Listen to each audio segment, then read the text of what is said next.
Hi అండి. ఈరోజు video వచ్చేసి ఇక్కడ చూడండి, మనకు సైడ్ జెంటిక్స్ దగ్గర ఇక్కడ ఒక హాఫ్ ఇంచ్ తీసుకోండి. ఇది కొలత ఎలా తీసుకోవాలో చెప్తాను చూడండి.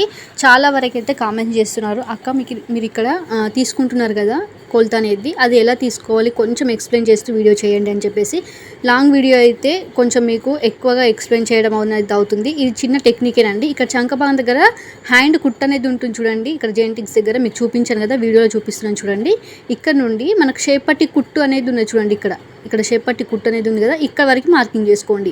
ఆ కుట్టు ఎక్కడ వరకు ఉందో అక్కడ వరకు హాఫ్ ఇంచే వస్తుంది, లేదంటే 1 ఇంచ్ కూడా రావచ్చు, లేదంటే పాదం మందం కూడా రావచ్చు కొందరికి. అందుకే మనము అలా కొలత అనేది తీసుకోవాలి. మీకు ఇంకా కొంచెం క్లారిటీగా చూపిస్తాను చూడండి.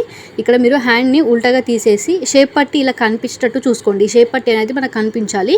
అక్కడ సైడ్ అయినా రావచ్చు, ఉక్స్ పట్టి సైడ్ అయినా రావచ్చు, కాజా పట్టి అయినా సైడ్ అయినా రావచ్చు. మీకు అలాగే వీడియోని అసలు లైక్ చేయండి. ఫుల్ వీడియో వచ్చేసి నేను కింద లింక్ ఇచ్చానండి, అక్కడికి వెళ్ళి క్లిక్ చేసి చూడండి. వీడియోని అసలు లైక్ చేయండి, షేర్ చేయండి, కామెంట్ చేయండి. ఇలాంటి వరకు వీడియోస్కి చాలా సబ్స్క్రైబ్